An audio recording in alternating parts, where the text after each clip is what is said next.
sama-samang humarap ang pamilya Laude sa preliminary investigation kanina kaugnay sa pagpatay sa kanilang anak na si Jeffrey Laude. Humarap din ang kaibigan ng biktima na isa sa mga testigo sa krimen.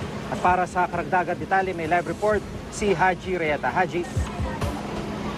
Yes, Gigi, kanina nga sa pagpunta ng pamilya Laude, kasama nila ang kanilang legal counsel na si Atty. Harry Roque at si Atty. Virgie Suarez at ang fiancé na pinasilang na transgender woman na si Jennifer o Jeffrey Laude ay naghawak kamay sila papunta sa palengke. Sinalubong sila ng mga militanteng grupo kung saan nagsagawa ng kilos protesta bilang pagsuporta sa pamilya Laude.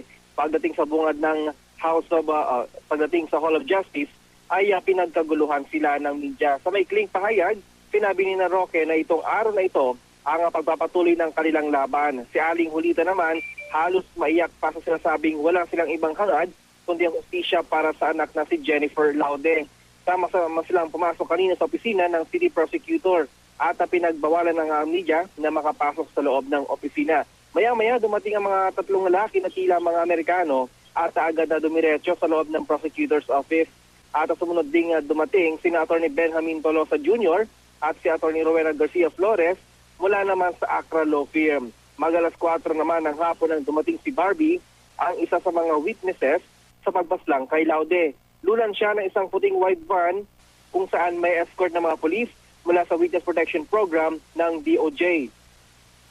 Nakasuot siya ng itim na sombrero at violet na scarf at nakasuot din ng navy blue naman na damit. At pinagkaguluhan siya ng media hanggang sa pumasok sa prosecutor's office. At paglabas nga pagkatapos ng sinagawang preliminary investigation, dismayado ang abogado ng kanilang legal counsel na si Atty. Harry Roque dahil hindi man lang daw nila nakita itong tinuturong suspect sa pagbaslang kay Jennifer na si Pemberton. At bagaman sa nangyari ito, maasa naman ang pamilya na sa susunod na gagawin na investigation na magaganap sa October 27 ay inaasahan nila na dadalo na itong si U.S. Marine Private First Class Joseph Scott Pemberton. Jiggy?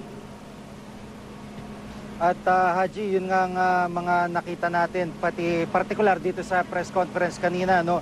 Talagang yung nabanggit mo, yung pagkadismaya din nung buong pamilya Laude dahil hindi nila nakita ito si Pemberton. Pero tanging abogado lang ba nung kampo ni Pemberton yung nagsalita o meron pang ibang mga nagbigay ng kanilang panig do sa loob ng piskalya?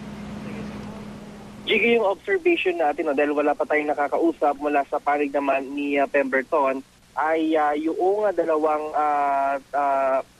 abogado galing ng Accra Law ay yung nagsalita at ayon yan kay Atty. Harry Roque at tinanong daw nila kung nakuhaan na ba ng affidavit ito nga si Pemberton at hindi naman na sumagot. Ang sabi lang ng mga taga-Accra Law ay kukunan daw naman nila ng pahayag. Tinanong din nila kung tinanong din ang panig ng mga Laude kung bakit wala si Pemberton. Ang sabi naman ng panig naman ng itong mga dalawang lawyer nga ito na galing ng Accra Law ay sisikapin naman daw nila at tatanungin daw nila kung gusto namang dumalo ni Pemberton sa susunod nga na hearing sa October 27, Gigi. Oo, at yung pamilya ni Laude, nakausap mo ba? Nagkaroon ka ng pagkakataon na makausap, Haji?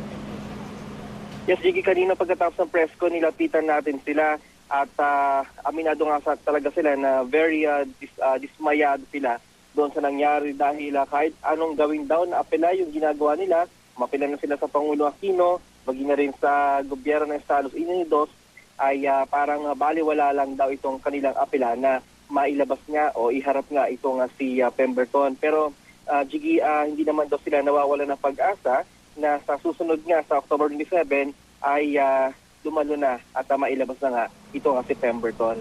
At buong laban daw sila, no? At talagang lalaban daw sila, Jiggy, hanggang sa makakaya nila at talagang makuha itong hustisya na kanilang hinahangad, Jiggy.